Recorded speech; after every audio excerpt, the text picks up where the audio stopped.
Hello बच्चों, स्वागत है आपका अपने YouTube चैनल विद्यार्थी विज़न पे। मैं जीशान अहमद आज आपको कराऊंगा NIOS क्लास 12th की बच्चों ज्योग्राफी, जिसमें हमारा बच्चों बहुत सारा चैप्टर कंप्लीट हो गया, लगभग सिलेबस कंप्लीट होने वाला है। आज हम चैप्टर 10 बच्चों आपकी बहुत ज़्यादा डिमांड के ऊपर मैं कराने वाला हूँ, जो बचा हुआ भी था बच्चों, जिसमें हम जैवमंडल, जीवोम और जैव विविधता इनके बारे में पढ़ने वाले हैं। आप बच्चों उम्मीद करता हूं कि सारी वीडियोस आपने देख ली, और मैं जैसा देख भी रहा हूं आप लोगों ने सारी वीडियो देख लिया है। साथ ही साथ में आप कमेंट भी कर रहे हैं बच्चों, बहुत अच्छा लगता है कि आपको हमारी वीडियोस पसंद आ रही है।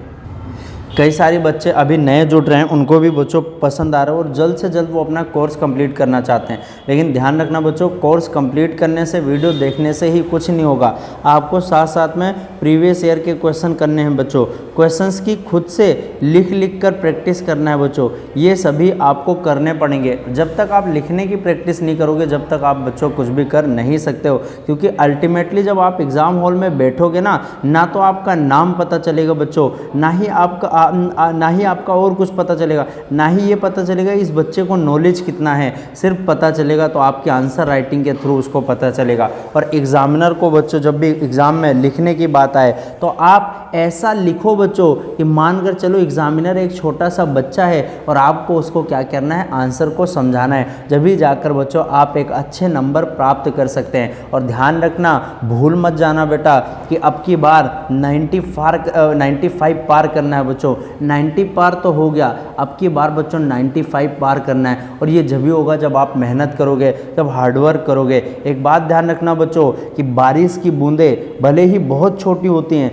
लेकिन उनका लगातार बरसना बड़ी नदियों का बहाव बन जाता है। ठीक उसी प्रकार बच्चों कि आपके जो छोटे छोटे प्रयास हैं कि आप आज PYQ कर रहे हो, क्वेश्चन पेपर कर रहे हो, क्वेश्चन कितने आ रहे हैं देख रहे हो, ज़िंदगी में बच्चों बड़ा परिवर्तन लाएगा। और ये सिर्फ एकेडमिक्स की बात नहीं है, आपको जीवन में भी बच्चों क्या करेगा, सफल बना देगा। और याद रखना बेटा, माँ तेरे पसीने की हर बूंद को मोती तक पहुँचाऊँगा। तो सपने बड़ा देखना माँ, पूरा कर तेरा शेर नहीं दिखलाएगा। तो आपको अपने परिवार वालों का सपना भी पूरा करना है। और सिर्फ NIOS 12th तक ही नहीं रुकना बच्चों, आपको कॉलेज भी करना है, आगे सरकारी नौकरी के लिए या बिजनेस के लिए कहीं पे भी जाओ बच्चों, बस मन लगाकर काम करना है, असफलता आपके कदम चूमेगी, ध्यान रखना।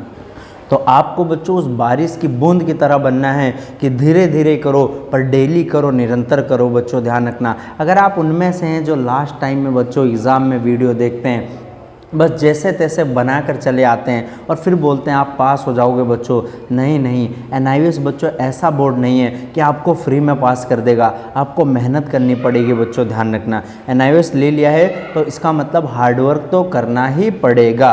चलिए बच्चों, ज़्यादा मैं आपका टाइम नहीं लूँगा, शुरुआत करते हैं अपनी क्लास का, जिसमें हम चैप्टर 10 बच्चों जैवमंडल, जीवोम और जैव विविधता के बारे में पढ़ेंगे। इससे पहले बच्चों मैं आपको बताता हूँ जैव विविधता किसे कहते हैं। जीवों में विविधता को बच्चों, जीवों में विविधता को जैव विविधता कहते हैं। इससे पहले एक और चैप्टर में बच्चों जैव विविधता शब्द आया था, मैंने बहुत अच्छे से समझाया था। और जैव विविधता दिवस बच्चों 22 मई को मनाया जाता है। जो जैव विविधता वर्ष है 2010 को बच्चों जैव विविधता वर्ष के रूप में मनाया गया है। ये बात ध्यान रखना। आप पृथ्वी पे बच्चों अलग अलग मंडल के बारे में जानते हैं, आपने जाना होगा बच्चों, छोटी क्लासों में आपने पढ़ा भी होगा कि पृथ्वी पे कई सारे मंडल है बच्चों। जैसे आपने पढ़ा होगा बच्चों कि सबसे पहले आता है भूमंडल, जिसे हम लिथोस्फीयर कहते हैं। भूमंडल किसे कहते हैं, ज़मीन और चट्टान को कहते हैं बच्चों। उसके बाद भूमंडल का एक पार्ट होता है स्थल मंडल। स्थल मंडल किसे कहते हैं, पृथ्वी पे ठोस परपटी और कठोर ऊपरी परत को स्थल मंडल कहते हैं, यानी जो ज़मीन होती है बच्चों। उसके बाद एक होता है बच्चों जल मंडल। जल मंडल किसे कहते हैं, जल के विशाल क्षेत्र को जलमंडल कहते हैं। एक आता है बच्चों वायुमंडल। वायुमंडल किसे कहते हैं, हमारे चारों ओर वायु के जो पतली परत के आवरण होता है उसे वायुमंडल कहते हैं बच्चों। और जहाँ ये सारे मिल जाते हैं उसे जैवमंडल कहते हैं। यानी जब जल मंडल, स्थल मंडल और वायुमंडल मिलकर जहाँ पर बच्चों जो जीवन को संभव बनाते हैं, जहाँ जीव जंतु और प्राणी बच्चों रहते हैं, उसी को जैव मंडल के रूप में जाना जाता है, यानी बायोस्फीयर कहते हैं बच्चों, ध्यान रखना। पृथ्वी के विभिन्न मंडल में स्थल मंडल आता है, वायुमंडल आता है, जल मंडल आता है। इन तीनों मंडल में सभी प्रकार के जीवन का अस्तित्व होता है, अतः जहाँ जीवन का अस्तित्व है बच्चों उसे हम जैव मंडल कहते हैं। यानी जैव मंडल के अगर पूछे कंपोनेंट्स क्या क्या है, जैव मंडल के घटक क्या है, तो ये सभी बच्चों मैंने आपको जैव मंडल के घटक बताए कि भूमंडल, स्थल मंडल, जल मंडल, वायुमंडल और ये सारे क्या हैं, जैव मंडल के बच्चों घटक हैं। आपको ये भी विदित है कि हमारी पृथ्वी के अकेला ग्रह है जहाँ पे बच्चों जीवन है। ग्रह बच्चों टोटल 8 ग्रह हमारे कितने हैं, 8। बुध, शुक्र, पृथ्वी, मंगल, बृहस्पति, शनि, यूरेनस, नेपच्यून बच्चों। एक प्लूटो ग्रह था, उसको बोना ग्रह कहा गया है। यह पाठ आपको जैवमंडल और जीवोम तथा उनके लक्षण को समझने में सहायक करेगा। भारत में बच्चों अनेक प्रकार के जैवमंडल संरक्षित क्षेत्र पाए जाते हैं। आप भारत के मानचित्र पर उन्हें चिन्हित कर सकेंगे। ये मैप का क्वेश्चन आएगा बच्चों आपके एग्जाम में, है ना। इससे आगे बढ़कर पाठ आपको पर्यावरण की रक्षा के प्रति संवेदनशील बनाने और उनके संरक्षण के लिए आवश्यक कदम उठाने के लिए सहायता करेगा। क्या फ़ायदा बच्चों इस पढ़ाई का कि सिर्फ किताबें में लिखा होता है कि वनों को हास मत करो, वनों को मत काटो। आपने देखा होगा बच्चों कि किस तरीके से तेलंगाना यानी हैदराबाद में वनों की कटाई की जा रही है। 400 एकड़ जंगल है, उनका विनाश किया जा रहा है बच्चों, पर हम अभी भी पढ़ रहे हैं कि वनों को नहीं काटना चाहिए। वन है तो जीवन है बच्चों। इन पढ़ाई से कुछ नहीं होगा, प्रैक्टिकल करना पड़ेगा। यहाँ ध्यान रखना, मनुष्य तो बच्चों आवाज़ ही नहीं उठा रहा, जानवर वहाँ पे बच्चों क्या कर रहे हैं, प्रोटेस्ट कर रहे हैं। अब सुप्रीम कोर्ट के कहने पे बच्चों 25% जंगल को विनाश कर दिया गया और उसके बाद बच्चों उस पर स्टे लगा दिया गया है। ये बात ध्यान रखना। आपने देखा होगा बच्चों उस एलिफेंट को जिसने क्या किया, अपनी जान की परवाह किए बगैर वो उस जो क्रेन थी बच्चों उसके सामने आ गया और उसको जो सिर के पास है ना, यहाँ पे एक बहुत बड़ा गड्ढा हो गया बच्चों, ध्यान रखना। तो अब इस पाठ को सीखने के में हम क्या क्या सीखेंगे, जैवमंडल, जीवोम और जैव विविधता के बारे में जानेंगे। विश्व के अलग अलग प्रकार के जीवोम के बारे में जानेंगे, विभिन्न प्रकार के जीवन के लक्षण के बारे में जानेंगे और जैव विविधता के ह्रास के परिणाम और इसका कारण, यानी जैव विविधता खत्म क्यों हो रहा है और इसका परिणाम क्या होगा और इसके कारण क्या है बच्चों। और जैव विविधता संरक्षण के लिए वैश्विक प्रयास को न्यायसंगत ठहरा सकेंगे कि विश्व में क्या क्या प्रयास हुए हैं। सबसे पहले आता है बच्चों जैवमंडल किसे कहते हैं। मैंने बताया था कि पृथ्वी की जो ऊपरी सतह से लेकर बच्चों वायुमंडल की ऊंचाई और समुद्र की गहराई, हर जगह बच्चों जैवमंडल फैला हुआ है और इसमें सभी पारितंत्र होते हैं, जैसे जंगल भी होता है, रेगिस्तान भी होता है, महासागर भी होता है, जैवमंडल में होता है। और ये जीव और उनके पर्यावरण के बीच में बच्चों बना हुआ होता है। और जैवमंडल बच्चों हमारे लिए सबसे महत्वपूर्ण क्षेत्र होता है जैवमंडल। और महत्वपूर्ण क्यों होता है बच्चों, क्योंकि यहाँ पे जीवन संभव होता है, ये बात देखना। और एक नारा कभी कभी हम दे देते हैं कि जैवमंडल बचाओ और जीवन बचाओ।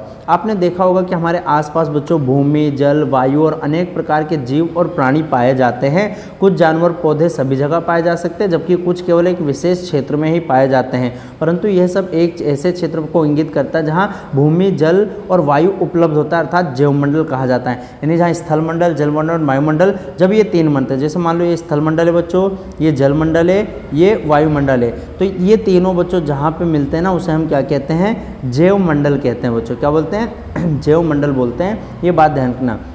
अतः ऐसे क्षेत्रों जहाँ भूमि, जल और वायु का निकट संपर्क होता है, वहाँ जीवन होता है, उसे हम जैवमंडल के नाम से जानते हैं। पृथ्वी पर सभी प्राणी अर्थात पौधे, जानवर और मानव आपस में जुड़े हैं बच्चों। साथ ही पर्यावरण के विभिन्न मंडल, स्थल मंडल, जल मंडल, वायुमंडल, इनके साथ अंतरक्रिया करते हैं बच्चों। हालांकि कई जीव ऐसे भी हैं जो जीवित रहने के लिए एक मंडल से दूसरे मंडल में भी चले जाते हैं। आपने देखा होगा कई सारे जीव, जैसे मेंढक स्थल मंडल में भी रहता है और जल मंडल में रहता है। क्या आप ऐसे जीवों को उदाहरण दे सकते हैं, पृथ्वी और जल दोनों में रहते हैं। आपने पढ़ा होगा कि पृथ्वी का वातावरण बच्चों जैविक और अजैविक होता है। यानी जो हमारी पृथ्वी है ना, उसमें जो जैवमंडल है उसमें उसके एक जैविक घटक है। जैविक का मतलब होता है बच्चों, जैविक घटक का मतलब होता है सजीव प्राणियों का संसार जिनमें जान होता है बच्चों, उसे जैविक घटक कहते हैं। एक होता है बच्चों अजैविक घटक। अजैविक का अर्थ क्या होता है बच्चों, जो निर्जीव प्राणियों का संसार होता है जिनमें जान नहीं होती, उसे हम अजैविक घटक कहते हैं। तो अजैविक घटक मतलब प्राणियों के जीवित रहने के लिए बच्चों सूर्य का प्रकाश, जल, खनिज और विभिन्न प्रकार की गैसें जरूरी होती है। इन तत्वों में जीवन नहीं होता है, अन्य प्राणियों के लिए अनिवार्य होते हैं, इन्हें अजैविक घटक कहते हैं बच्चों। ध्यान रखना, जैसे भूमि, जल, मृदा, वायु, ये अजैविक है बच्चों। इसका एग्जाम्पल लिख लेना, भूमि, चट्टान, वायु, ये अजैविक है। एक होता है जैविक घटक बच्चों जिनमें जान होता है, जैसे पौधे, जानवर, इनमें जान होता है, इन्हें हम जैविक घटक कहते हैं बच्चों। क्या बोलते हैं? जैविक घटक। ये बात ध्यान रखना। तो यहाँ पे बच्चों आपको सिर्फ एक परिभाषा देखनी कि जैवमंडल किसे कहते हैं और परिभाषा के बाद में जैविक और अजैविक घटक कि जैवमंडल पृथ्वी का वह भाग है जहाँ जीवन संभव होता है, यानी जहाँ जीवन होता है, लिविंग ऑर्गेनिज्म रहते हैं। जैवमंडल को बायोस्फीयर कहते हैं और यहाँ पर पृथ्वी, जल, वायु और जीव जंतु का एक संतुलित और परस्पर जुड़ा हुआ तंत्र होता है बच्चों, ध्यान रखना। अगला आता है बच्चों आपका पारितंत्र किसे कहते हैं, यानी इकोसिस्टम किसे कहते हैं बच्चों। ये भी पूछा जाता है आपसे कि पारितंत्र क्या है। अब आपको पता है बच्चों कि पारितंत्र या इसको हम इकोसिस्टम भी बोलते हैं बच्चों। क्या बोलते हैं? इकोसिस्टम। वह प्राकृतिक प्रणाली है जहाँ जो जीवित होते हैं और अजीवित होते हैं, ये दोनों घटक मिलकर एक साथ काम करते हैं, उसे हम पारितंत्र कहते हैं। यानी पारितंत्र में बच्चों जैविक घटक भी शामिल होते हैं और अजैविक घटक भी शामिल होते हैं। जैविक में बच्चों जैसे कौन शामिल होते हैं, मानकर चलो पौधे हो गए बच्चों, है ना, जानवर हो गए, साथ ही साथ में इंसान, ये। और अजैविक मतलब बच्चों जैसे मिट्टी हो गया आपका, पानी हो गया, हवा हो गया, आपस में मिलकर रहते हैं, इसे पारितंत्र कहते हैं, इकोसिस्टम कहते हैं। यानी अगर आपसे पूछे बच्चों, यदि आपसे पूछे पारितंत्र किसे कहते हैं बच्चों, तो परिस्थिति तंत्र वह व्यवस्था है जहां जीव और उनका वातावरण मिलकर जीवन को बनाए रखते हैं। ध्यान रखना, पारितंत्र में बच्चों जैविक घटक भी होते हैं और अजैविक भी होते हैं। जैविक में मैंने बता दिया बच्चों जैसे पेड़ पौधे और जानवर और सूक्ष्म जीव होता है। अब पेड़ पौधे जो होते हैं ना पारितंत्र में बच्चों, इनको उत्पादक कहते हैं। क्या बोलते हैं? उत्पादक। कि सबसे पहले होते हैं बच्चों पेड़ पौधे। पेड़ पौधे क्या होते हैं बच्चों? उत्पादक। अगर पूछा आपसे उत्पादक के रूप में किसे जानते हैं? पेड़ पौधों को जानते हैं। और पेड़ पौधों को खाता कौन है बच्चों? उपभोक्ता। इसका मतलब होता है जानवर खाते हैं बच्चों, ये इन पे डिपेंड होते हैं। उसके बाद आता है बच्चों कि सूक्ष्म जीव और कीड़े और शैवाल, इनको हम अपघटक कहते हैं। क्या बोलते हैं बच्चों? अपघटक। तो बच्चों इसमें उत्पादक होता है, उपभोक्ता होता है और अपघटक होता है। इन अजैविक में ऐसा कुछ नहीं होता। अबायोटिक में मिट्टी, जल, वायु ये सब मिलकर बनाते हैं। एक स्थलीय बच्चों पारितंत्र होता है, एक होता है जल आधारित। स्थलीय पारितंत्र किसे कहते हैं? जो जंगल, घास, मैदान होता है, और जल जो जल के अंदर पारितंत्र होता है। तो पारिस्थितिकी तंत्र वह तंत्र जिसमें पौधे, जानवर और पर्यावरण के साथ विभिन्न प्रकार से जुड़े होते हैं। उदाहरण के लिए जलाशय का पारिस्थितिकी तंत्र जैसे एक झील हो गया, तालाब हो गया, रुके हुए ठहरा पानी हो गया, ये जलाशय होते हैं। ऐसे जलाशयों को वर्षा से जल प्राप्त होता है और झीलों से जल सौर ऊर्जा के कारण वाष्पीकृत हो जाता है। सूर्य के सीधे प्रकाश से जलाशय की ऊपरी परत गर्म हो जाती है, जिससे जल के तापमान में ऊर्ध्वाधर परिवर्तन भी होता है। आपको पता है बच्चों, जो सूरज से हमारे वहाँ रोशनी आती है ना, उसे हम सूर्यतप कहते हैं। क्या बोलते हैं बच्चों? सूर्यतप। दिन में सूरज रोशनी लेता है और रात में सूरज पृथ्वी क्या करता है? रोशनी छोड़ देता है। तो जो आती हुई किरणें उसे सौर विकिरण कहते हैं और जाती हुई किरणों को बच्चों हम पार्थिव विकिरण कहते हैं। आपको मैंने ये चैप्टर में पढ़ा रखा है कि पार्थिव विकिरण किसे कहते हैं। उसके बाद आता है बच्चों, अतः जल के तापमान, प्रवाह और तलछट के जमाव के लिए भौतिक क्रियाएं जिम्मेदार होती हैं। ठीक उसी समय जलाशय में जैविक क्रियाएं भी चल रही होती है। जैविक क्रियाएं अधिक जटिल होती है, जिसमें जीवाणु छोटे लार्वा को भोजन प्रदान करते हैं, जिन्हें छोटी मछलियाँ खा लेती है। यानी एक दूसरे पर डिपेंड होते हैं बच्चों वो कि जैविक क्रिया पानी के नीचे चलती है। जैसे जीवाणु जो होते हैं छोटे छोटे लार्वा को भोजन देते हैं, जिन्हें छोटी मछलियाँ खाती है। फिर इन छोटी मछलियों को कौन खा लेता है? बड़ी मछलियाँ खा लेती है या अन्य जानवर खा लेते हैं, अथवा मनुष्य का भोजन बन जाते हैं। जब जीव जगत, पौधे, जानवर मरते हैं तो जलाशय में रासायनिक छोड़ने लगते हैं। यानी ये पूरा सिस्टम बच्चों एक दूसरे से जुड़ा हुआ होता है। इसी को हम क्या कहते हैं बच्चों? पारिस्थितिकी तंत्र कहते हैं। जैसे पौधे, आपको पता है सूर्य की रोशनी से पौधे भोजन बनाते हैं तो वो उत्पादक हैं। जानवर उनको खा लेते हैं, उपभोक्ता हैं। सूक्ष्म जीव क्या करते हैं? सड़े गले को खा लेते हैं, वो अपघटक हैं। और ये सब मिलकर ही बच्चों क्या करते हैं? ऊर्जा प्रवाह या इसको बोलते हैं बच्चों पोषक चक्र बनाते हैं। पोषक चक्र बनाते हैं, ये बात ध्यान रखना। अगला बच्चों इसके कुछ पाठगत प्रश्न आते हैं कि रिक्त स्थान भरिए। बरगद का वृक्ष पर्यावरण का कैसा घटक है बच्चों? तो ये जैविक घटक है, जैविक, है ना। नेक्स्ट आता है बच्चों आपका कि जल का तापमान देश क्रिया से परिवर्तित होता है, भौतिक क्रिया से बच्चों, ये बात ध्यान रखना। परिस्थिति तंत्र में पूरे क्षेत्र के डैश और डैश शामिल होते हैं। तो परिस्थिति तंत्र में जैविक घटक भी और अजैविक घटक भी शामिल रहते हैं। पर्यावरण के सभी जीव जंतु, पशु, पौधे सहित एक दूसरे के साथ क्या होते हैं बच्चों? संबंध होते हैं और इन्हीं संबंध के कारण बच्चों पारिस्थितिकी तंत्र का निर्माण होता है। अगला आता है बच्चों आपका परिस्थितिकी तंत्र में खाद्य श्रृंखला मतलब कि जो ट्रॉपिक लेवल होता है, मुख्य स्तर कौन कौन से होते हैं। तो आपको पता है बच्चों कि सबसे पहले उत्पादक होता है, फिर प्राथमिक उपभोक्ता, माध्यमिक उपभोक्ता, उच्च उपभोक्ता और अपघटक। ये 5 लेवल होते हैं बच्चों जिसमें क्या होता है, ऊर्जा का प्रवाह होता है। जैसे यहाँ पे बच्चों उत्पादक हो गया, प्राथमिक, द्वितीयक और तृतीयक उपभोक्ता, और एक और आते हैं बच्चों 5वां, एक अपघटक आता है, जो ऊर्जा प्रवाह की दर जो है ना ऊपर, जैसे जैसे हम ऊपर जाते हैं ना ये घटता रहता है। आप जानते हैं बच्चों कि सभी जीव, भले ही वो छोटे कीट हो या बड़े चीते, हाथी, मनुष्य, सभी प्रत्यक्ष या अप्रत्यक्ष रूप से अपने भोजन पौधों से ही प्राप्त करते हैं। और पौधों से कैसे प्राप्त करते हैं, तो आपको पता है बच्चों कि खाद्य श्रृंखला में पारिस्थितिकी तंत्र का एक महत्वपूर्ण हिस्सा है, और इसमें एक जीव दूसरे पर निर्भर होते हैं, और इसमें मेन कौन होता है बच्चों, पौधे होते हैं। क्यों? क्योंकि वहीं से स्टार्ट होता है, ये बात रखना। अगर बच्चों ये खाद्य श्रृंखला बच्चों किसे कहते हैं, तो ये एक क्रम होता है, यानी वह क्रम जिसमें एक जीव दूसरे जीव को खाकर ऊर्जा प्राप्त करते हैं। वह क्रम जिसमें एक जीव दूसरे जीव को खाकर ऊर्जा प्राप्त करते हैं बच्चों, उसे हम आहार श्रृंखला कहते हैं। ये बात ध्यान रखना। और आपको पता है, अब आप झील की पारिस्थितिकी तंत्र के बारे में भी अवगत हैं।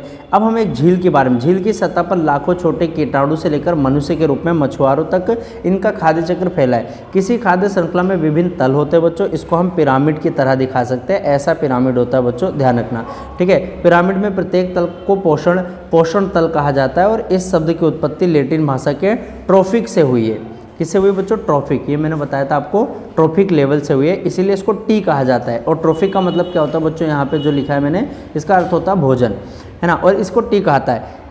इस तल में T1 जो प्राकृतिक वनस्पति होती हैं, T1 यानी स्टार्टिंग में जो होता है, इसे उपभोक्ता के जिसे उत्पादक कहते हैं। उसके बाद T2 आता है, शाकाहारी जानवर होते हैं, शाकाहारी यानी प्राथमिक उपभोक्ता जिनको कहते हैं, जैसे गाय, खरगोश, हिरण, ये सब होता है बच्चों। उसके बाद T3 आता है। T3 में कौन होते हैं बच्चों, माध्यमिक उपभोक्ता होता है, जो जिनमें मांसाहारी होते हैं, मेंढक, बिल्ली, सांप, ये मांसाहारी जानवर होते हैं बच्चों। उसके बाद आता है, एक और आता है मांसाहारी मनुष्य, अन्य मांसाहारी जानवर होते हैं, है ना, को खाते हैं, जो नीचे के 2 तलों में रहते हैं। और चौथे तल में बच्चों T4 कहा जाता है, जिसमें अपघटक रहते हैं, ये सारे रहते हैं। तो यहाँ पे बच्चों मैंने 5 पार्ट में डिवाइड किया है। आपके उसमें कितना दे रखा है, 4 में दे रखा है। उत्पादक 10,000 यहाँ पे कैल्शियम मिलता है, फिर इसके यहाँ पे 1000 ही मिलता है, फिर 100 मिलता है, यहाँ पे कितना 10 कैलोरी मिलती है। 5वें तल अगर पूछे, अपघटक जो 5वें तल में होता है, अपघटक किसे कहते हैं, कि अपघटक वो होते हैं जैसे फफूंद, बैक्टीरिया, जो मृत जीवों को खाकर मिट्टी में मिला देते हैं, उन्हें अपघटक कहते हैं। जैसे बच्चों घास को टिड्डा खाता है, टिड्डे को मेंढक, मेंढक को सांप, और सांप को कौन खाता है, चील खाता है।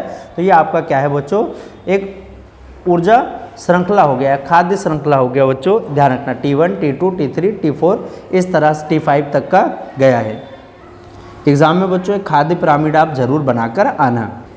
अब बच्चों इस खाद्य श्रृंखला का महत्व क्या होता है, तो ऊर्जा का प्रवाह होता है, पारिस्थितिकी संतुलन बना रहता है, और जैव विविधता को समझने में मदद मिलती है।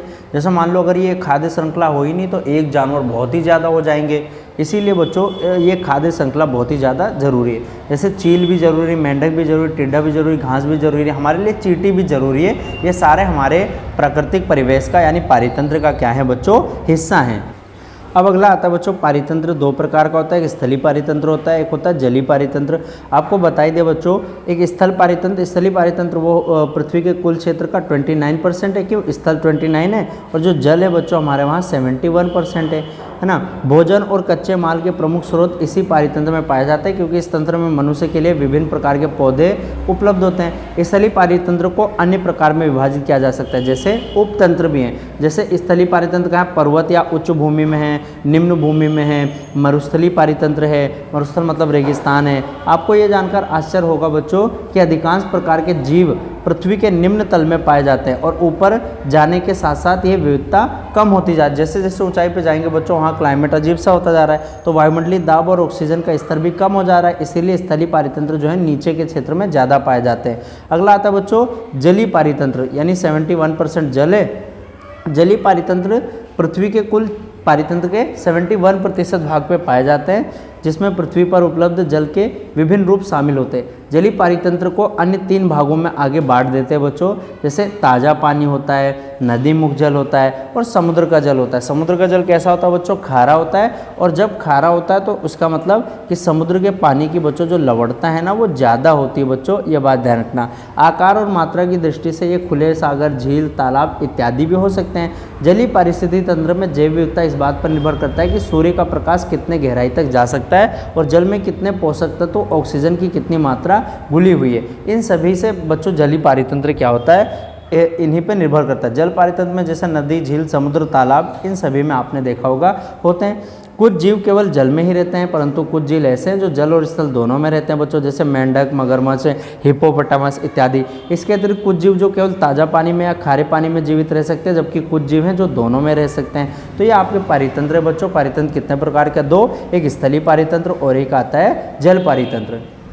अब आते हैं बच्चों कुछ इसके पाठगत प्रश्न, जैसे कि मनुष्य भोजन श्रृंखला के सबसे निचले आधार तल पर पाया जाता है, तो गलत बच्चों, असत्य, सबसे निचले में नहीं पाया जाता। सबसे निचला मतलब यहाँ कौन होता है बच्चों? जो उत्पादक होते हैं। शाकाहारी जानवर पौधों पर, शाकाहारी जानवर जो है पौधों पर पलते हैं, तो ये सत्य बात है बच्चों।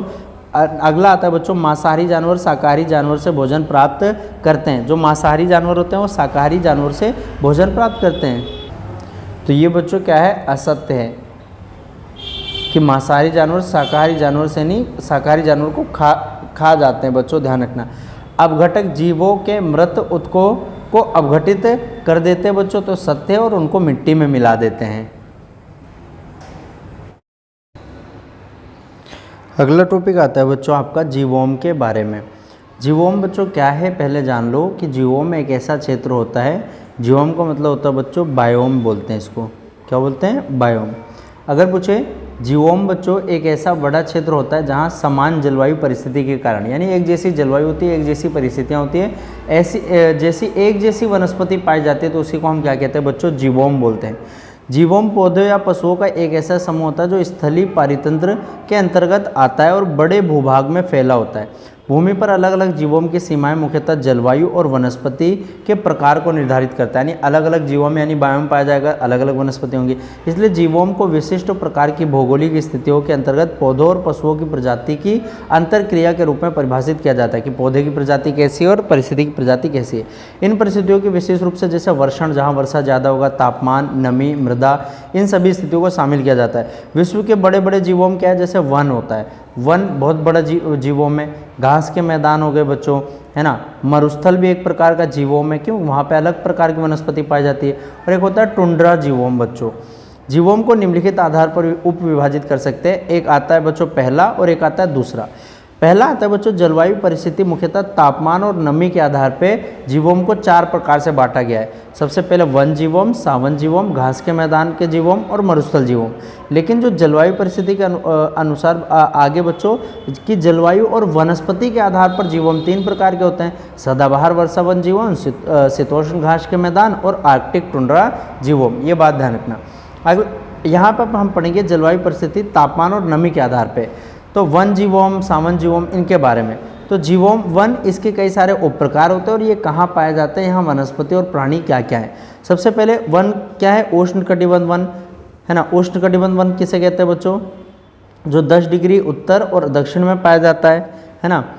भूमध्य रेखी वन होता है, उष्णकटिबंध वन में भूमध्य रेखी वन आता है। ये छातीदार, लंबे और ऊंचे पेड़ होते हैं और ये कम घने और मध्यम ऊंचाई के वृक्ष होते हैं। तो ये इनकी क्या है? विशेषता है। दूसरा आता है समशीतोष्ण कटिबंध वन, उदीच्य वन, है ना। नेक्स्ट आता है बच्चों मरुस्थल, घास के मैदान, उसके साथ में बच्चों जलीय आता है। ये ज़्यादा इंपॉर्टेंट नहीं है बच्चों, बस आपको जीवोम किसे कहते हैं वो याद करना है। फिर जलवायु और वनस्पति के आधार पर बच्चों जीवोम 3 प्रकार के होते हैं। एक होता है सदाबहार वर्षावन जीवोम, शीतोष्ण घास के मैदान जीवोम और आर्कटिक जीवोम। एक चैप्टर बच्चों मैंने कराया था जिसमें वनों के प्रकार के बारे में बताया था। उस चैप्टर के बेस पे आपका ये चैप्टर भी अपने आप क्लियर हो जाएगा। सबसे पहले हम पढ़ेंगे सदाबहार वर्षावन जीवोम। तो सदाबहार वर्षावन जीवोम बच्चों जो भूमध्य रेखा क्षेत्र में भूमध्य रेखा से 10 डिग्री उत्तर और दक्षिण अक्षांश के बीच में पाया जाता है। आपको पता है पृथ्वी के बीच में 0 डिग्री बच्चों, 23.5 डिग्री पे कर्क रेखा है, 23.5 डिग्री दक्षिण पे बच्चों मकर रेखा है, 66.5 डिग्री उत्तरी अक्षांश पर आर्कटिक वृत्त है, 66.5 डिग्री पे दक्षिण अंटार्कटिक परत है, और ये उत्तरी ध्रुव है, ये क्या दक्षिण ध्रुव। यहाँ पे बच्चों जो 10 डिग्री के बीच में पाया जाता है उसे सदाबहार वर्षावन जीवोम कहते हैं। ये भूमध्य रेखीय पट्टी में पाया जाता है, जिसमें दक्षिण अमेरिका की उथली भूमि, अमेजन क्षेत्र, अफ्रीका के कांगो घाटी, ये सारे एरिया इसमें आते हैं। नाम सदाबहार है, इसका मतलब बच्चों हमेशा हरे भरे रहते हैं। जैसा कि आप जानते हैं पूरा वर्ष सूर्य की किरणें भूमध्य रेखा पे सीधी पड़ती है, इसलिए यहाँ तापमान ज़्यादा रहता है और बारिश भी बहुत ज़्यादा होती है। बारिश तो बच्चों 150 से लेकर 250 लगभग इतनी बारिश बच्चों यहाँ पे होती है। साथ ही साथ में प्रतिदिन दोपहर के बाद यहाँ पे तीव्र वर्षा होती है। आपने जलवायु के अध्याय में संवहनी वर्षण के बारे में भी पढ़ा था। भूमध्य रेखा क्षेत्र में उच्च तापमान और वर्षण में के कारण वनस्पति और जीव जंतुओं में क्या है, विविधता पाई जाती है। ये सदाबहार वर्षावन वाले क्षेत्र हैं, तो आपने देखा होगा 10 डिग्री उत्तर से 10 डिग्री के बीच में ही ये पाए जाते हैं। सदाबहार वनों के वृक्ष नुकीले होते हैं, उथली होते हैं। सदाबहार वन 3 प्रकार के होते हैं बच्चों। छतरी वन, जहाँ पेड़ों की ऊंचाई 20 मीटर से 60 मीटर होती है। कठोर लकड़ी के वृक्ष मिलते हैं बच्चों। उसके बाद आता है बच्चों मध्य स्तर यानी द्वितीय स्तर के होते हैं। तीसरा आता है निम्न स्तर। तो ये सदाबहार वन है बच्चों, इनके बारे में आप देख लेना, सिर्फ रीडिंग करने वाले हैं। तो पहला बच्चों हमने पढ़ा हमने क्या चीज़, नंबर 1 आता है सदाबहार वर्षावन के जीवोम के बारे में। दूसरा पढ़ेंगे बच्चों समशीतोष्ण घास के मैदान के जीवोम। समशीतोष्ण यानी शीत प्लस उष्ण दोनों है, ठंडी गर्मी दोनों है। उत्तरी गोलार्ध के शीतोष्ण क्षेत्रों में बच्चों समशीतोष्ण घास के मैदान जैसे यूरेशिया, उत्तर अमेरिका महाद्वीपीय प्रकार की जलवायु पाई जाती है। जबकि कि दक्षिण गोलार्ध में बच्चों घास के मैदान ऑस्ट्रेलिया और दक्षिण अमेरिका के तटीय क्षेत्र में है। यानी एक होता बच्चों 0 डिग्री के ऊपर उत्तरी गोलार्ध और ये दक्षिण गोलार्ध है। क्योंकि ये क्षेत्र पर्वतों के वृष्टि छाया क्षेत्र वाले क्षेत्र होते हैं, इसलिए यहाँ बहुत कम वर्षा होती है और इस पूरे क्षेत्र में घास के मैदानों को अलग अलग नामों से जाना जाता है। उदाहरण के लिए यूरेशिया में इन घास के मैदानों को स्टेपीज कहते हैं। ये घास के मैदान आपसे पूछता है बच्चों, यूरेशिया में क्या कहते हैं, स्टेपीज कहते हैं, है ना, जो काले सागर के तटों से मैनचूरिया मैदान तक फैला है। उत्तर अमेरिका में घास के मैदान को रॉकीज पर्वत और ग्रेट लेक्स के बीच में है और इन्हें प्रेरी कहते हैं। यानी उत्तर में अमेरिका के घास के मैदान को प्रेरी कहते हैं, यूरेशिया में स्टेपीज कहते हैं, है ना। दक्षिण अमेरिका या अर्जेंटीना में उरुग्वे कहते हैं इसको। और इन मैदान दक्षिण अमेरिका, अर्जेंटीना, उरुग्वे में इन्हें पंपाज कहा जाता है बच्चों। और अफ्रीका के हरित मैदान में इनको वेल्डस कहते हैं। इसी प्रकार बच्चों ऑस्ट्रेलिया में बच्चों इनको डाउन्स के नाम से जाना जाता है। तो ये प्रमुख घास के मैदान हैं, इनके बारे में। यूरेशिया में क्या है बच्चों, ऑस्ट्रेलिया में क्या है, अलग अलग जगह पे, जैसे प्रेरी, स्टेपीज, ये घास के मैदानों के नाम है बच्चों जो आपको याद करना है। ये देखिए यहाँ पे है बच्चों कि प्रेरीज है, यहाँ पे क्या है, पंपाज है, वेल्डस है, स्टेपीज है बच्चों, डाउन्स है। तो ये अलग अलग बच्चों क्या हैं, घास के मैदान पाए जाते हैं। उसके बाद आता है, जैसा कि आप जानते हैं बच्चों कि समशीतोष्ण जलवायु वाले क्षेत्र में वर्षा बहुत ही कम होती है और वर्षा की यह मात्रा वृक्ष की वृद्धि के लिए पर्याप्त नहीं होती, परंतु घास के लिए अनुकूल है। इसलिए इन क्षेत्रों में विस्तृत घास के मैदान पाए जाते हैं। यूरेशिया के स्टेपीज मैदान छोटी और पौष्टिक घास के लिए जाना जाता है। यानी यूरेशिया में जो स्टेपीज पाया जाता है, इन मैदानों में विभिन्न प्रकार के जानवर जैसे मृग, घोड़े, भेड़िए, कंगारू, ये सभी पाए जाते हैं। ये मनुष्य के हस्तक्षेप के कारण जो बहुत ज़्यादा प्रभावित है, मनुष्य के हस्तक्षेप के कारण समशीतोष्ण घास के मैदान को कृषि क्षेत्रों में परिवर्तित कर दिया गया है और अब इन्हें विश्व के अन्न भंडार के रूप में भी जाना जाता है। एक बार मैप देख लो बच्चों कि यूरेशिया में क्या है ना, कहाँ पर क्या क्या घास के मैदान है। ऑस्ट्रेलिया में डाउन्स, दक्षिण अमेरिका अफ्रीका में वेल्डस, है ना, अर्जेंटीना उरुग्वे पंपास हो गया बच्चों, प्रेरीज हो गया, ठीक है। नेक्स्ट आता है बच्चों आपका टुंड्रा जीवोम आता है। टुंड्रा जीवोम उत्तर अमेरिका के उत्तर भाग में स्थित होता है, जिसमें अलास्का आता है, कनाडा आता है और उत्तरी क्षेत्र ग्रीनलैंड आता है। यानी टुंड्रा प्रदेश, यानी ये टुंड्रा प्रदेश के अंतर्गत आते हैं। रूस के आर्कटिक क्षेत्र भी इसमें शामिल। ये एक शीत मरुस्थल क्षेत्र है जहाँ गर्मी बहुत छोटी होती है और ठंडी होती है यहाँ पे ज़्यादा। प्राकृतिक वनस्पति काई, लाइकेन, कई प्रकार के घास इसमें शामिल होते हैं। पशु प्रजातियों में स्थानीय और प्रवासी पशु होते हैं। प्रवासी पशु वह होते हैं बच्चों जो सर्दी के प्रारंभ में गर्म जगह चले जाते हैं और जैसे ही वहाँ पे आता है वहाँ सर्दी आ जाती, दूसरी जगह आ जाते हैं। उदाहरण के लिए अनेक पक्षी जैसे जल पक्षी, बत्तख, हंस, कलहंस, ये सारे एक क्षेत्र से दूसरे क्षेत्र चले जाते हैं। इस क्षेत्र के कुछ अन्य पशुओं में रेंडियर, भेड़िए, लोमड़ी, कस्तूरी बेल, ये सभी आते हैं। टुंड्रा जीवोन में बच्चों उत्पादन कम होता है क्योंकि ये शीत जगह होता है, क्योंकि इस क्षेत्र में सौर ऊर्जा की मात्रा बहुत कम होती है, इसलिए इसका पूरा धरातल वर्ष भर जो है जमा रहता है। मृदा भी पौधों के लिए अनुकूल और तैयार नहीं होते हैं। ऐसी परिस्थिति में फसल उगाना बच्चों, उगाने का मौसम बहुत ही छोटा होता है, तो इसे टुंड्रा प्रदेश कहते हैं। अब इस पे बच्चों प्रश्न आए हैं, पाठगत प्रश्न आए हैं कि जीवोम किसे कहते हैं और किन्हीं दो क्षेत्रों का नाम बताइए जहां मरुस्थल प्रकार के जीवोम पाए जाते हैं। तो मरुस्थल प्रकार के जीवोम बच्चों आपने देखा होगा, यहाँ पे मैंने बताया था कि कई सारे क्षेत्र ऐसे हैं जहाँ पे देखो, सबसे पहले वन बताया था मैंने, वन कहाँ पाए जाते हैं, फिर मरुस्थल, मरुस्थल में देख लो सहारा, कालाहारी थार, है ना, ये गर्म मरुस्थल हैं, अटाकामा, ये सारी जगह होते हैं जहाँ पे मरुस्थल पाया जाता है। और ये बच्चों आप तो एक बार पढ़ लोगे तो बनाकर ही लिख दोगे अपने आप कि कहाँ पे कैसा चीज़ पाया जाता है, वर्षावन कहाँ पे पाए जाते हैं, इधर बस आपको मैप में बच्चों ये करना है कि समशीतोष्ण घास के मैदान कहाँ पर हैं, है ना, घास के मैदान कहाँ कहाँ पर हैं, टुंड्रा प्रदेश कहाँ कहाँ पर पाया जाता है, जीवोम कहाँ पाया जाता है। अगला टॉपिक है बच्चों आपका जैव विविधता और इसके महत्व के बारे में। अब आपको पता चल गया बच्चों, जैव विविधता यानी बायोडाइवर्सिटी, जीवों में विविधता को, जीवों में विविधता को जैव विविधता कहते हैं बच्चों, ध्यान रखना। जैव विविधता दिवस कब मनाते हैं बच्चों? 22 मई को। जैव विविधता के लिए कौन सा साल घोषित किया गया है बच्चों? 2010 को घोषित किया गया है। भारत में जैव विविधता क्यों है बच्चों? क्योंकि 97,000 प्रकार के बच्चों हमारे वहाँ पे जानवर पाए जाते हैं, 47,000 बच्चों हमारे वहाँ क्या है, पौधे पाए जाते हैं, और साथ ही साथ में बच्चों विश्व की प्रजाति का 8% भारत में पाया जाता है, और इसके साथ में बच्चों 15,000 हमारे वहाँ पे क्या है, फूल पाए जाते हैं। तो इसी को जैव विविधता कहते हैं। जैव विविधता को एक ऐसे भौगोलिक क्षेत्र के रूप में परिभाषित किया जाता है जहां वनस्पति और प्राणी जात के अलग अलग प्रकार के जीव जंतु पाए जाते हैं, यानी एक ही प्रकार के अलग अलग नस्ल के पाए जाते हैं। इसमें स्थलीय और जलीय पारिस्थितिक तंत्र दोनों शामिल होती है बच्चों जैव विविधता में, जो विभिन्न प्रकार के पौधे, जानवर और इन जीवों में पाए जाने वाले जीन सहित कीटाणुओं से बनते हैं। अब जैव विविधता हमारे लिए बच्चों बहुत ही महत्वपूर्ण होता है। जैव विविधता के भीतर तथा पारिस्थितिक तंत्र जीवों के बीच अंदर परिवर्तनशीलता से संबंधित होती है बच्चों। जैसे कि आप पहले से ही जानते हैं कि पृथ्वी पर जैव विविधता सभी जीव और निर्जीव वस्तुओं के लिए बहुत ही ज़्यादा अनमोल है। क्यों? क्योंकि हम लोग जैव विविधता के कारण ही बच्चों इतने वर्षों से यहाँ पे रह रहे हैं। जैव विविधता पृथ्वी पर लाखों वर्षों से विभिन्न प्रजातियों के बीच की विकास के प्रक्रिया का परिणाम रहा है बच्चों। जैव विविधता का मनुष्य और मनुष्य का जैव विविधता पर प्रभाव पूरी पृथ्वी पर दिखाई देता है, यानी मनुष्य जैव विविधता के कारण ही बच्चों क्या है, जीवित है। जैव विविधता ने विश्व के विभिन्न भागों में मानव संस्कृति के विकास में विभिन्न प्रकार से क्या किया, योगदान दिया है। ठीक वैसे ही मानव ने भी विश्व के सभी भागों में बच्चों प्रकृति की विविधता को आकार देने में बहुत बड़े महत्वपूर्ण भूमिका निभाई है।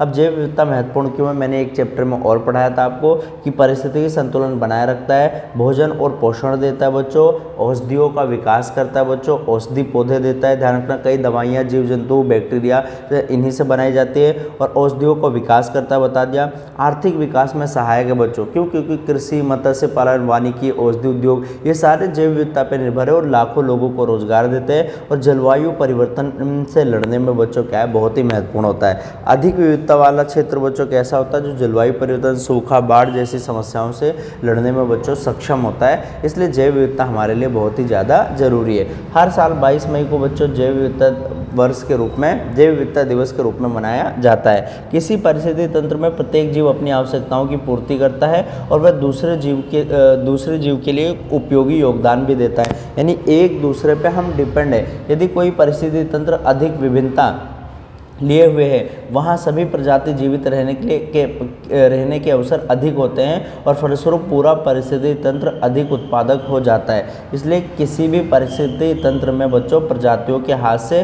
पूरे तंत्र को स्वयं बनाए रखने की क्षमता अपने आप कम हो जाती है। अतः किसी पारिस्थितिकी तंत्र में प्रजातियों की विभिन्नता उसे पारिस्थितिकी का अधिक स्थायी बनाती है, यानी एक दूसरे पे बच्चों क्या है, डिपेंडेंट होते हैं। अगर एक खत्म हो जाता है बच्चों तो उनकी क्षमता कम हो जाती है। जैव विविधता सभी मनुष्यों के दैनिक जीवन में भी अति महत्वपूर्ण है। जैसे हम बच्चों सांस लेने के लिए जो वायु ग्रहण करते हैं वो भी जैव विविधता का परिणाम है। भूमि भी जैव विविधता के कारण बनता है, मृदा भी जैव विविधता के कारण ही बनता है। स्थलीय पारिस्थितिक क्षेत्र में कृषि विविधता में फसलों की विविधता एक महत्वपूर्ण अंग होता है, यानी फसल की भी विविधता होती है। और आपको पता है खरीफ की फसल होती है जो बारिश के टाइम में उगाया जाता है, एक होती है बच्चों रबी की फसल और एक होती है बच्चों जायद की फसल होती है, ध्यान रखना, ठीक है। इसके अतिरिक्त अन्य आर्थिक आर्थिक वस्तुएं जैसे खाद्यान्न की फसलें, पशुधन, वानिकी, मछली, चिकित्सीय संसाधन इत्यादि भी प्राकृतिक जैव विविधता द्वारा मनुष्यों को प्रदान किए जाते हैं। प्रकृति द्वारा मनुष्य को दी जाने वाली वस्तुओं की सूची बनाओ। क्या क्या प्रकृति देता है बच्चों?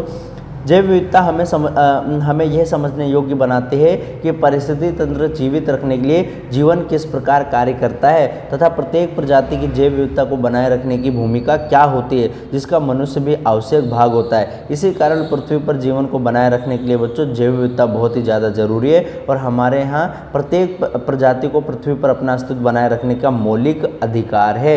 और जहाँ पर जैव विविधता ज़्यादा है बच्चों, इसका मतलब वहाँ पे क्या है, उतनी ही ज़्यादा पारिस्थितिक तंत्र पाया जाता है। ये बात ध्यान रखना। अब जैव विविधता का बच्चों ह्रास हो रहा है आज के कारण में, क्यों? क्योंकि वनों की बच्चों क्या हो रही है, कटाई हो रही है। यानी अत्यधिक बच्चों पेड़ों को काटकर खेती, शहर, सड़क आदि बनाए जा रहे हैं। इससे वन्य जीव आवास नष्ट होते जा रहे हैं। दूसरा आता है बच्चों प्रदूषण, पॉल्यूशन बढ़ रहा है। जल प्रदूषण, वायु प्रदूषण, भूमि प्रदूषण, कई जीवों का जीवन खतरे में है इससे। और रासायनिक कचरों से बच्चों नदियाँ और मिट्टी सारे जहरीली पदार्थ में कन्वर्ट हो रहे हैं। उसके बाद आता है बच्चों अधिक शिकार और व्यापार हो रहा है। बाघ, हाथी, गेंडे, जानवर, इन सभी का अवैध शिकार हो रहा है बच्चों। इनका चमड़ा, दांत, अंग बेचे जा रहे हैं लाभ के लिए। प्राकृतिक आवास का विनाश हो रहा है। जंगल, झीलें नष्ट हो रही है बच्चों।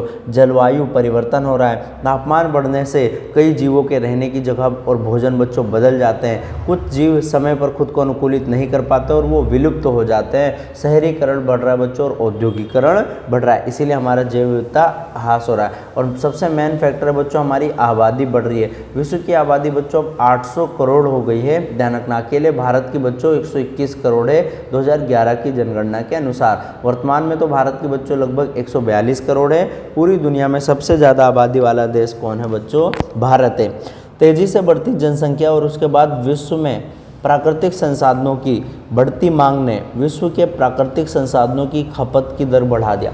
प्राकृतिक संसाधन किसे कहते हैं? वह संसाधन जिन्हें प्रकृति से मिला है बच्चों, उसे प्राकृतिक संसाधन कहते हैं। इनकी खपत बढ़ गई है और ये अब धीरे धीरे खत्म होते जा रहे हैं। इससे विभिन्न प्रजातियों और विश्व में उनकी आबादी की ह्रास दर बढ़ गई है। बढ़ती आबादी के प्रभाव को उष्ण कटिबंध क्षेत्र में देखा जा सकता है। और उष्ण कटिबंध क्षेत्र किसे कहते हैं बच्चों?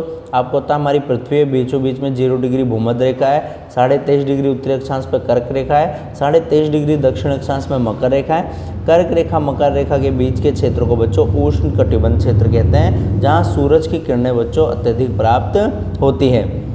विश्व के कुल क्षेत्रफल का 1/4, परंतु वहाँ विश्व की जनसंख्या 3/4 रहती है। ये विश्व के क्षेत्रफल का तो 1/4 है, बट यहाँ 3/4 जनसंख्या यानी बहुत ही ज़्यादा आबादी यहाँ उष्ण कटिबंध में रहती है बच्चों। जनसंख्या की जरूरत को पूरा करने के लिए संसाधन का अतिरिक्त दोहन चिंता का कारण बन गया। उष्ण कटिबंध वर्षा वनों में पृथ्वी पर उपलब्ध कुल प्रजाति का 50% पाया जाता है। इसलिए इन वनों में वनस्पति और प्राणी जगत के प्राकृतिक आवास की क्षति पूरे विश्व के जीवमंडल नीचे के लिए घातक सिद्ध हो रहा है। क्यों? क्योंकि वहाँ पे ज़्यादा बच्चों जीव जंतु हैं। प्राकृतिक आपदाएं जैसे भूकंप, बाढ़, ज्वालामुखी का फटना, जंगल की आग, और जंगल की आग को बच्चों हम दावानल कहते हैं। जंगल की आग के कारण भी वनों का क्या होता है? विनाश होता है। सूखा इत्यादि से पृथ्वी पर वनस्पति प्राणी जगत की क्षति हुई है बच्चों। कीटनाशक जैसे हाइड्रोकार्बन्स, टॉक्सिक्स, भारी धातुएं और अन्य प्रदूषण कमजोर और संवेदनशील प्रजातियों को नष्ट करते जा रहे हैं। ऐसी प्रजातियों जो प्राकृतिक रूप से स्थानीय वास नहीं करती, परंतु जिन्हें उस व्यवस्था में शामिल किया गया, उन्हें विदेशी प्रजाति कहा जाता है। विदेशी मतलब जो हमारे वहाँ प्राकृतिक रूप से नहीं है लेकिन अब है, तो विदेशी प्रजाति। इस प्रकार अनेक उदाहरण जहाँ प्राकृतिक जैव समुदाय विदेशी प्रजातियों के सम्मिलित किए जाने से भारी क्षति पहुँच रही है। चीड़ क्या है बच्चों? चीड़ एक विदेशी प्रजाति है जिसे भारत के औपनिवेशिक काल में हिमालय के क्षेत्र में रोपित किया गया था। और चीड़ के पेड़ से पता है क्या करते थे अंग्रेज? रेल की पटरी को क्या करते थे? बिछाते थे, उसी को काट कर। ध्यान रखना। जैव विविधता का संरक्षण कैसे कर सकते हैं? तो मनुष्य के अस्तित्व के लिए जैव विविधता बहुत जरूरी है। सभी प्रकार के जीवन एक दूसरे से इतने मतलब निकट तरीके से संबंध है कि इसमें संतुलन लाना जरूरी है। क्यों? क्योंकि असंतुलन से दूसरी प्रजाति में भी असंतुलन पैदा हो जाएगा। तो इसलिए जैव विविधता का संरक्षण बहुत ही ज़्यादा जरूरी है। यदि पौधे या जानवरों की प्रजाति विलुप्त होने के कगार पर आ जाएगी बच्चों, तो उससे पर्यावरण का निम्नीकरण होगा और मनुष्य के जीवन पर भी खतरा आ जाएगा। लोगों को पर्यावरण हितैषी व्यवहार अपनाने के लिए शिक्षित करना चाहिए और आवश्यकता है तथा उन्हें अपनी गतिविधियों को इस प्रकार बदलना चाहिए कि वे हर प्रकार के जीवन के साथ सामंजस्य रखे तथा दीर्घजीवी हो। इस तथ्य के प्रति सभी जागरूक है कि इस प्रकार दीर्घजीवी संरक्षण स्थानीय लोग और समुदाय की सहभागिता और सहयोग से ही संभव हो पाएगा। इसलिए जैव विविधता का संरक्षण करना जरूरी है। वनों को कम काटो बच्चों, है ना, वन रोपण करो, ठीक है। तो ये सारी चीज़ हैं जिनकी वजह से हम कर सकते हैं। मैंने आपको एक चैप्टर्स में बच्चों वन और जैव विविधता वाले में मैंने ये चीज़ें बता रखी हैं, ध्यान रखना, तो इनको वहीं से याद कर लेना। अब प्रत्येक वर्ष 20 मार्च को चिड़िया दिवस मनाया जाता है, यानी 20 मार्च को हम क्या करते हैं, 20 मार्च को चिड़िया दिवस। आपको कमेंट में बताना है बच्चों कि 21 मार्च को कौन सा दिवस मनाया जाता है, ठीक है। उसके बाद आता है, यह भारत में पाई जाने वाली सबसे सामान्य प्रजाति है। यह प्रायः समूह में पाई जाती है और गेहूं के दानों पर पलती हैं। विभिन्न कारणों से इन घरेलू चिड़िया की संख्या अब निरंतर घट रही है, ये बात ध्यान रखना। और 20 मार्च को हम चिड़ियाघर दिवस के रूप में मनाते हैं। अब आता है बच्चों, अभी प्रश्न है बच्चों, किन्हीं 3 देशों के नाम लिखिए जहां मेगा जैव विविधता हॉटस्पॉट है। तो यहाँ पे है बच्चों इसका आंसर, ये यहाँ पे ये रहा। तो ये मैक्सिको, कोलंबिया, इक्वाडोर, ये सारे ऐसे हैं जहाँ मेगा क्या है, बहुत ही ज़्यादा वो है। भारत ने किस वर्ष जैव विविधता कन्वेंशन पर हस्ताक्षर किया था बच्चों? तो यहाँ से ये वाला पढ़ना है कि भारत ने कैसे कब 1992 में ब्राज़ील में जो जैव विविधता पर की संधि हुई थी उस पर क्या किया था, हस्ताक्षर किया था। अब देखिए बच्चों, हमने क्या पढ़ा था, जैवमंडल में जैविक घटक होता है, जैविक घटक होता है पारितंत्र, खाद्य श्रृंखला, जीवोम, जैव विविधता और इसके महत्व के बारे में पढ़ा था। पारितंत्र धरातली और जलीय पारितंत्र होता है बच्चों, इन सभी के बारे में जाना। अब आता है बच्चों इसके कुछ पाठगत प्रश्न कि जीवोम क्या है और जीवोम के विभिन्न प्रकार के बारे में बताइए। यहाँ पे आप देख सकते हैं बच्चों कि जीवोम एक ऐसा बड़ा क्षेत्र होता है जहाँ समान जलवायु परिस्थिति के कारण एक जैसी वनस्पति पाए जाते हैं, उसे हम जीवोम कहते हैं बच्चों। जीवोम का पहला प्रकार है जलवायु की परिस्थिति, मुख्यतः तापमान और नमी के आधार पर बच्चों, यहाँ पर देख सकते हैं आप। और उसके बाद इसका दूसरा प्रकार आता है बच्चों जलवायु वनस्पति के आधार पर जीवोम। 3 प्रकार के होते हैं, सदाबहार वर्षावन जीवोम, शीतोष्ण घास के मैदान जीवोम, आर्कटिक टुंड्रा वन जीवोम। अगला आता है बच्चों सदाबहार वर्षावन जीवोम की विशेषताएं बताइए, टुंड्रा और समशीतोष्ण जीवन में अंतर बताइए, और जैव विविधता का महत्व क्या है ना, जैव विविधता के संरक्षण के लिए क्या क्या प्रयास किए गए हैं, ये इन सभी प्रश्न को बच्चों हम देखेंगे। और ये सारे प्रश्न ऐसे हैं बच्चों जिनको मैंने पढ़ा रखा है, जो मैंने अभी कराया। जैसे जैव विविधता का महत्व क्या है, जैव विविधता के संरक्षण के क्या क्या प्रयास है, ये यहीं पर हमने किया था बच्चों। जैव विविधता के संरक्षण के लिए क्या क्या किया गया था। अब यहाँ पे देखो मैंने लिखा था बच्चों जैव विविधता के ह्रास क्यों हो रहा है, और उसके बाद में जैव विविधता का महत्व क्या है बच्चों। ये इन टॉपिक्स को आपको याद करना है। साथ ही साथ में सदाबहार वर्षावन जीवम, शीतोष्ण घास के मैदान के जीवम, आर्कटिक टुंड्रा जीवम, इनको भी लेकर चलना है। तो उम्मीद करता हूँ बच्चों आपको वीडियो समझ में आई होगी। ये हमारा था बच्चों एक और चैप्टर ज्योग्राफी का। हमारा चैप्टर बच्चों लगभग सिलेबस पूरा कंप्लीट हो चुका है, बस सिर्फ मेरे को एक चैप्टर कराना है जिसमें भूगोल क्या है उसके बारे में बताना है। उम्मीद करता हूँ आपकी तैयारी बच्चों बहुत अच्छे से चल रही होगी। ज्योग्राफी से रिलेटेड आपको कोई भी डाउट है तो आप हमें कमेंट कर बता सकते हैं। और आप अपने वीडियो सारे देख लिए होंगे, नोट्स बना लिए होंगे। बार बार इसकी प्रैक्टिस करो बच्चों, बार बार इसकी प्रैक्टिस करो। आपका एग्ज़ाम बस आने ही वाला है, तो आपके एग्ज़ाम के लिए बच्चों आपको ऑल द बेस्ट। ज़्यादा से ज़्यादा लिख कर आना है बच्चों। क्वेश्चन समझ में नहीं भी आए, आप उसकी लैंग्वेज नहीं समझ सकते बच्चों, तो आपको लिखना वही है जो आपको आता है, बस छोड़ कर नहीं आना कुछ भी बच्चों, आपको लिख कर आना है। जितना ज़्यादा लिखोगे उतने ज़्यादा मार्क्स आएंगे बच्चों। आप ये मत समझना आपको क्वेश्चन नहीं आता, क्वेश्चन आता है बच्चों आपको, बस आप क्वेश्चन की लैंग्वेज समझ नहीं पाते, तो उस चैप्टर से रिलेटेड लिख कर आना। बट याद रखना बच्चों आपको ज़्यादा से ज़्यादा लिख कर आना है, सिर्फ लिख कर आना है। क्यों? क्योंकि कॉन्सेप्ट आपका क्लियर है, बस क्वेश्चन समझ ना पाओ तो चैप्टर वाइज में जो समझ में आ रहा है उसी को लिख कर आ जाना, बट कुल मिलाकर लिख कर आना है बच्चों। मिलेंगे नेक्स्ट चैप्टर में नेक्स्ट वीडियो के साथ। जय हिंद बच्चों।